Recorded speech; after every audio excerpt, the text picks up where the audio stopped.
We are going to be getting started here. So let me just give a little precursor while we're working up to the starting clock. We're about 5 or 6 minutes ahead of our start time. This is about the three most important financial questions you could ever ask. And what I've learned over the years working with clients, what I've learned at least in terms of our own financial life, and what I've learned and discovered is that no amount of planning, no amount of effort, money, or time working on a plan will ever work successfully at the end of the day until we can address these three questions and clearly, definitively answer these questions with clarity, competence, and resolve.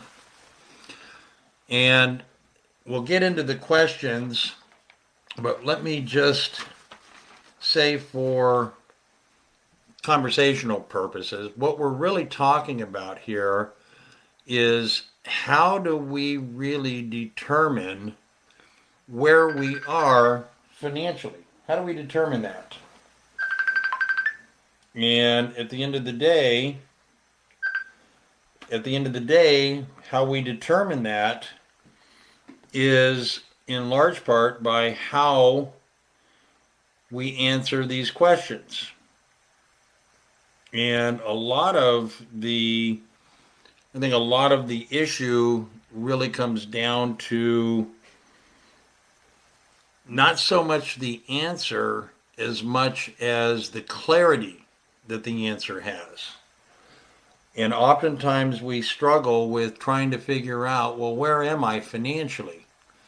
I'm going to work on my retirement plan, or I'm going to work on my investment plan, or maybe I'm going to work on my budgeting plan. And what we do is we take a lot of energy on the front end and we invest that energy into doing something, and then we get frustrated because it doesn't work or we're not getting where we want to be. And I think a lot of that comes down to really asking a different question. Not a better question, not a worse question, but simply just asking a different question. And so what today is going to do is we're going to take 15, 20, maybe 30 minutes, and we're going to walk through the process. And we're going to frame these three questions to define two particular things. Where am I today? That's my I am here statement financially. And where do I want to be at some point in the future? And that is the there part of the statement.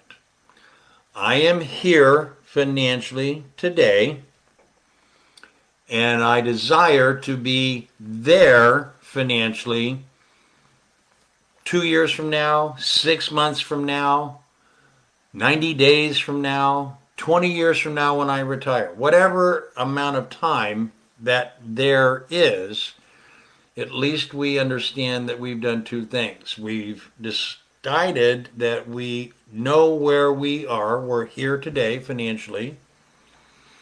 And we've decided and know that we are going to be there sometime tomorrow financially. And if we can start from where there is and work back, what you really have done is you've created a map. Sort of a roadmap, if you will. You've mapped out from here to there where you are and where you're going. So let me begin by just starting out with the most basic of these approaches. It's not that we ask the right question, which could mean that we could potentially ask the wrong question. It's not that we're asking a good question, because then that could raise the fact that we could be asking a bad question. So those labels get in our way. They get in the way of our thinking, and they get in the way of our ability to bring clarity. What we're going to learn today is we're going to learn to ask different questions. Not good, not bad, not right, not wrong, not better, not worse, just different. And if we can just accept that we can ask different questions, then maybe our perspective, how we see things, can change. And that perspective can change in a way that we can see something different. Not something better, not something worse, just something different. All right, so the way I would like to begin as we get started here is just go through a couple of items and just simply go through and sort of rhetorically ask, how often do we ask silently in our mind, where am I financially? I mean, do we get up in the morning and have our day and then at some point sort of hits in our head and then we say, I'd really like to know where I'm at financially. I think I know where I am, but I'd really like to know where I'm at financially. We count our money, we count our assets, but where am I totally financially? And how often do we think about things like our retirement plan? How often do we think about things like our income or having enough money? How often do we think about, or how many times do we attempt to start, let's say, a financial plan, right? Or how many times do we try to start a retirement plan? Or maybe we're trying to start a budget plan, to manage our money. All of these things that we try to do, what happens and what gets in the way, and the reason that a lot of times they don't work is because we're not asking a different question. And so the way that we frame the question really is giving us a perspective of how we get the answer. If we're looking at things as being right or wrong, then we're going to get an answer that's going to be kind of framed about right or wrong. And we're not talking about things that are right, and we're not talking about things that are wrong. We're talking about things that work and things that don't work. We're talking about things that are effective and things that aren't effective. One of the reasons that we ask different questions is because it will allow us to have a different perspective. And oftentimes, I've even said this a lot of times, if you don't like the way that something looks, the easiest way to fix that is maybe look at it from a different perspective. Maybe look at it from a different point of view.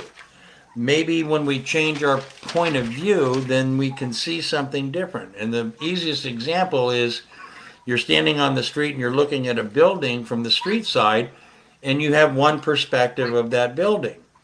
If you go around the building and look at the building from the other side, you'll have a very different perspective of the building because you've changed your reference point, your point of view.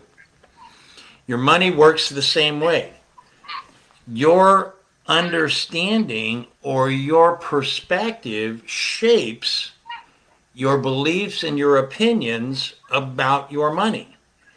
And when I learned this technique some 20 plus years ago, I have to tell you that it absolutely transformed everything that I was doing. And it got rid of a lot of things that I was thinking about that weren't working, but now I understood why they weren't working. So let me go through and start, because when we can understand money has 5 modes. There are 5 modes to money. And when we can understand that we must know where we are financially, and when we can understand that we must be able to define where we will be at some point in the future financially, then and only then are we ever able to define or create a plan that will actually get us from here to there. That's the only time it's going to work. That's the only way it's going to work. So let me go over first, before I get to the 3 questions, let me go over the 5 modes of money. There are 5 modes to money. This is going to be up in the group in the Resource Center. Just go up to Files and download it. You'll be able to see it. There is the mode of making money. We can make money. Now, I'm not talking about printing it like the government. I'm just talking about we do things that make money. So that's one mode. We can make money. We can spend money. That's the second mode. We can spend money. Number 3, we can save money. Number 4, we can invest money. And number 5, we can waste money. So let's go over the 5 modes real quick. We can make money, we can spend money, we can save money, we can invest money, or we can waste money.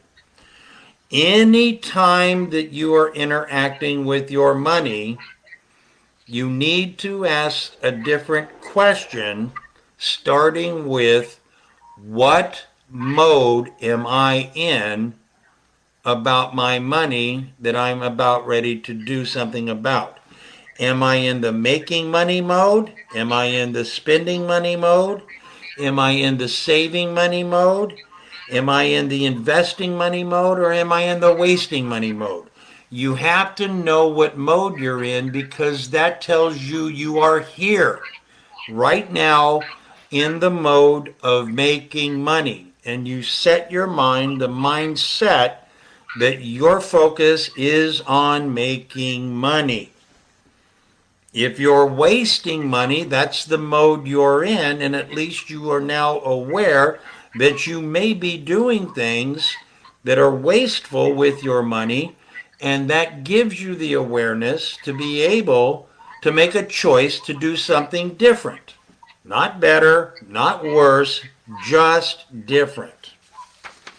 All right, let's get to the 3 questions. These are very important, and I'm going to go through and explain to you a little bit how these 3 questions work. The first question, that is one of the most important questions you can ever ask financially about you and your money, is, who am I financially? Who am I financially? Who am I financially? The second most important question that you can ask regarding you and your money is, how do I choose to live my life financially? How do I choose to live my life financially? And the third most important question that you can ask regarding you and your money is, what do I value financially? What do I value? Do I value making money? Do I value my retirement? Do I value my savings? Do I value my business? What do I value anytime it comes to my money? What are the things that I value? And here's the coolest part of how this works. Once you have clarity, once you can define and answer with clarity and confidence each of those questions, it will define, I am here financially. You'll know exactly where you're at financially, because you've been able to answer those 3 critically important questions. Who am I? How do I choose to live? And what do I value financially?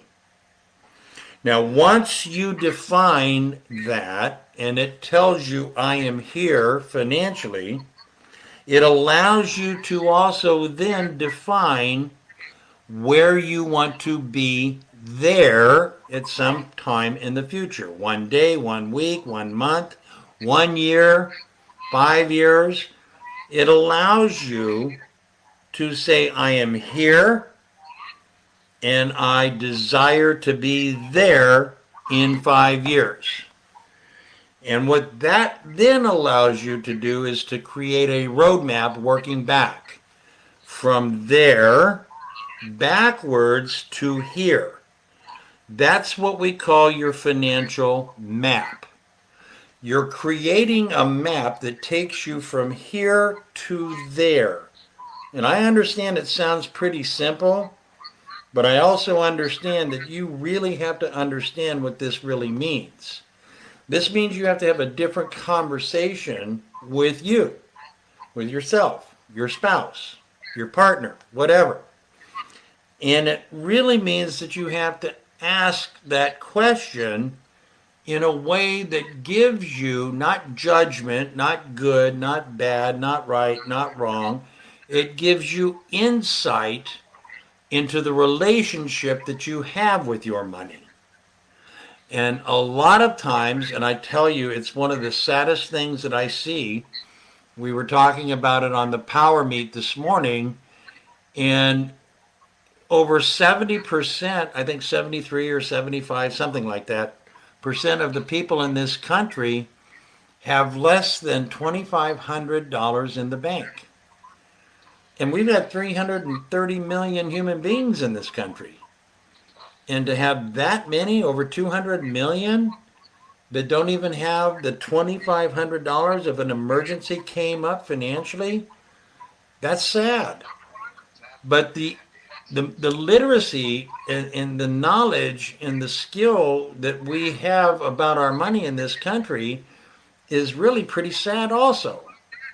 So this whole program is designed to do one thing.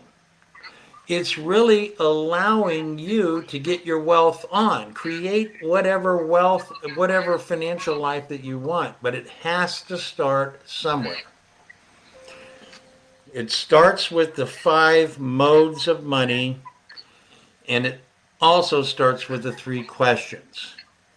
Every time you're interacting with your money, you have to know what mode you're in. Are you in the making money, spending money, saving money, investing money, or wasting money mode? Whatever mode you're in, there are 3 keys to each mode. Let's talk about the 3 keys to making money. These 3 keys are critically important anytime you're talking about or being in the mode of making money. Key number 1, you must keep part of what you make first. You must keep part of what you make first. If I make $100 before I do anything, I must keep a part of that $100 first. Let's say I'm going to keep 10%. So I make $100. I'm going to keep $10. Now I have $90, and that's what I work with. But I must keep part of what I make first before I do anything else. Key number 2, I have my money work for me so I don't have to work for it. Key number 2, I have my money work for me so I don't have to work for it. A good example could be rental property. A good example could be my business. A good example could be investments. The money's working for you so that you don't have to work for it. And key number 3, create multiple streams of income. You should have more than one stream of income. Because what if something happened to that one stream of income? What would you do then? Right? All right, let's talk about mode number 2, because this is going to define where you are here today. Spending money. Key number 1, do I need it or do I want it? Whatever money you're about to spend, you have to ask the question, do I need it or do I want it? If it's something that you need, that is going to be very different than something that you want. And how often do we tell ourselves we really need to do something when it's really we want to do something? Key number 2 in spending money Is the price or the amount that you're spending equal to the value you receive? Is the price that you're spending or the amount that you're spending equal to the value you're receiving? If it's not equal to that value, then you've got to understand why, because that might be something in your value system in terms that tells you something about your relationship with your money. Key number 3. You're about ready to spend some money because we're in mode 2, spending money. Key number 3 is, can it wait? Can it wait? I'm about ready to spend $299.95 because I want this telescope.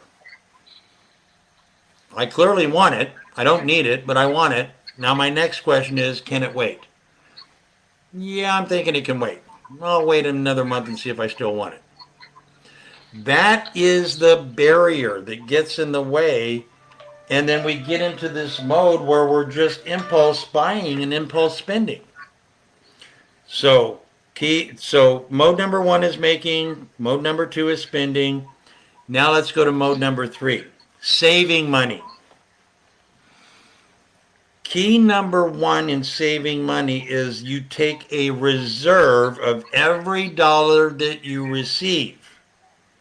See, that goes back to mode 1, key 1, key part of what you make first.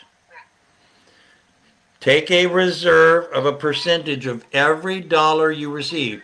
If you're receiving $1,000 of rental income and your reserve is 10%, then set 10% of the $1,000 aside in a reserve account. That's $100 in that example, and then work with the $900 you have remaining. Key number 2, when reserves reach Y dollar amount, some fixed amount that you decide, take 50% of those reserves and invest them. Now you're making your money work for you. So let's say you're going to take X percent of whatever money's coming in until you have $5,000 in reserves. Then when your $5,000 reserve limit is hit, you're going to take 50%, $2,500, and now you're going to invest it in something. Whether it's stocks, bonds, gold, silver, Bitcoin, retirement, you're going to invest it in something and then build up your reserves again to the next level of 5,000, and then take 50% again and set that up as a new pattern. Key number 3 in saving money. When your investment dollars reach a certain amount, then you take 25% of that pot and you put that in a retirement directed plan. You're actually building your retirement plan. Now you've got the 3 buckets already set up. All right, let's talk about mode number 4, investing money. The first key to investing money, you have to ask this question: am I qualified to make this investment decision? Am I qualified to make this investment decision? And if you're not, that is an indication you need to have a professional help you reach that decision. You need that professional because they're going to be objective, whether it's a financial planner, a financial advisor, a stock advisor. You need that professional to keep the objectivity clear. Key number 2 to investing: what or who do I need before I invest any money? What do I need or who do I need before I invest money? And whatever those things are, before you invest one dime in anything, make sure you have those things. Make sure you have those things. Key number 3. What is my risk tolerance to investing? If you have not done the assessment tool for risk tolerance, then we'll make sure we'll get you an assessment tool so you can understand what your risk tolerance really is for investing. Many times people make investments in things that they have no risk tolerance for, and it's an emotional decision, not a financial decision. And then they lose the money, and then they get upset and mad, but they didn't understand what their risk tolerance was. And so there are ways to determine and define these things. All right, mode number 5. Mode number 5, key 1, wasting money. Mode 5 is wasting money. The first key, am I telling my money where to go every day, every week, every month? Are you telling your money where to go so you don't have to ask where it went? Now, some people call that a budget. I call it a roadmap and a directive. No dollars go out unless I say and unless Susan says they're going there. They have a purpose. They have a direction. It's just not willy-nilly. You tell your money where to go. That way you never have to ask where it went. Key number 2. Are you tracking where every dollar goes every day, every week, and every month? Do you keep a receipt? Do you keep a tracking journal? Do you keep books and records? Not just for your business, but for your personal life. You can set your whole personal life up on QuickBooks just like you do for your business. It's very easy to do. You've got to be able to track every dollar that comes in and every dollar that goes out. It's like an inventory. Wasting money, mode 5, key number 3. Are there anything that I spend money on that are wasteful? Now let's just say every morning, Monday through Friday, you get up and you do your commute to your job, to your business. And you have become accustomed to and attracted with and have an affinity for your cafe latte at your favorite Starbucks. And so every morning you get a tall Starbucks for $4.65 Monday through Friday.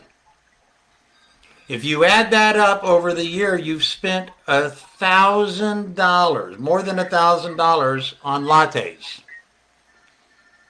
Now, I'm not saying that that's good or bad. Doesn't matter. If you like a latte, have a latte. I'm just asking you to ask a different question. Is that something you want or need?